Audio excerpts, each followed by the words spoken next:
সিরাতাল মুস্তাকিম মানে হইল তরিকা, যে মানেকে জানার জন্য একজন মোকাম্মেল কামেল মুর্শিদের অবশ্যই দরকার হইবে, নচেত উক্ত মানে সম্পর্কে উপলব্ধি করা মোটেও সম্ভব নহে।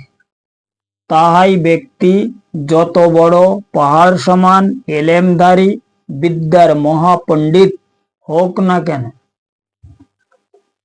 উক্ত উভয় বিষয়ে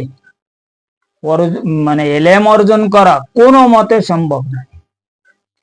যার কারণে সেই মহান নবী পাক সালাতুসালাম তাহার সেই মহা অসীম জবান মুবারকে তিনি ইরশাদে গ্রামীণ ফরমায়া, মান সালাকা তরিকি ফাহুয়া আওলাদি।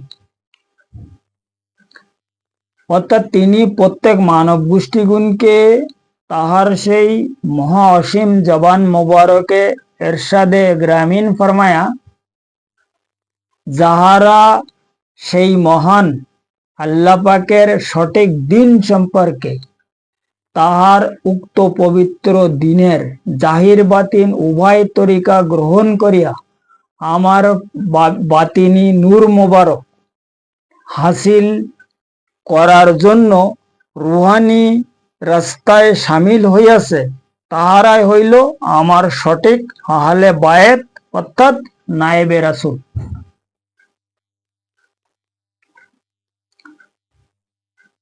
এবং আরো শুনে নাও, উক্ত পবিত্র হাদিস মোবারকের সর্বশেষ অংশে সেই মহান নবী পাক সালাতুসালাম এজাহার ফরমায়া যে যাহারা আমার উক্ত পবিত্র বাতিনি নূর মোবারক হাসিল করিয়াছে তাহারাই আমার রুহানি আওলাদ। কাজেই এখন উপলব্ধি করার বিষয় হইল সেই মহান নবী পাক সালাতুসালামের আওলাদ কিভাবে হওয়া যাইবে। তাহার আওলাদ হিসাবে গণ্য হইবার জন্য সেই মহান আল্লাহ পাক ইরশাদে গ্রামীণ ফরমায়া, ওমাই ইউমিন বিল্লাহি ইয়াহাদি কলবহ। অর্থাৎ সেই মহান বারে এলাহি ইরশাদ ফরমায়া, তোমরা আমার সঠিক জাতের ওসিলার মাধ্যমে আমার প্রতি ঈমান স্থাপন করো, আমি তোমাদের দিল কিংবা কলবকে হিদায়াত হইবার জন্য আমি খোদ পরিচালনা করি। এখন তার সঠিক জাত কারা? সরকারে দু আলম সালাতুসালামের যারা সঠিক আহলে বায়েত। এই আহলে বায়েতের সঠিক তরিকা সঠিক নিয়ম যদি কেউ অনুসরণ করিতে পারে তখন সেই ব্যক্তি সঠিক জাতে পরিণত হইবে। যার কারণে উক্ত পবিত্র হাদিসে সরকারে দু আলম ফরমায়া, মান সালাকা তরিকি, মান সালাকা, সালা মতলব উপদেশ। এই হলো সেই মহান আল্লাহ পাকের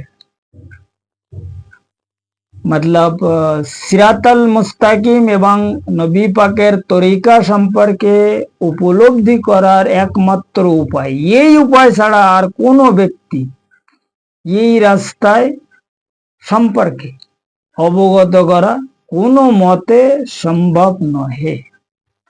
তাই ব্যক্তি যতই ইবাদত বন্দিগিরি করুক না, কারণ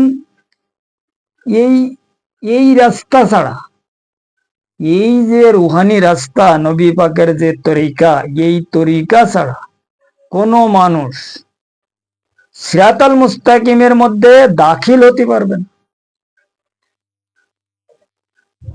এই হলো সিরাতাল মুস্তাকিমের কিম এবং সেই মহান নবী পাক সালাতুসালামের তরিকার নিগুড় তত্ত্ব, মূল কাহিনী।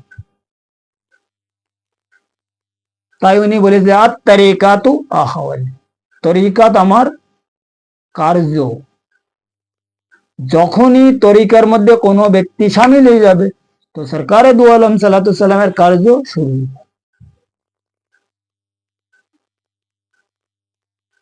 তরিকা ছাড়া নবী পাকের কার্যকর্ম উপলব্ধি করা কোনো ব্যক্তির কোনো মতে সম্ভব নাই। ওই কেবল মিঠা মদিনা বলতে হবে আর মিঠা মদিনা গাতি হবে, পতা নেই কি হবে না হবে ও মালিক ভালো জানে।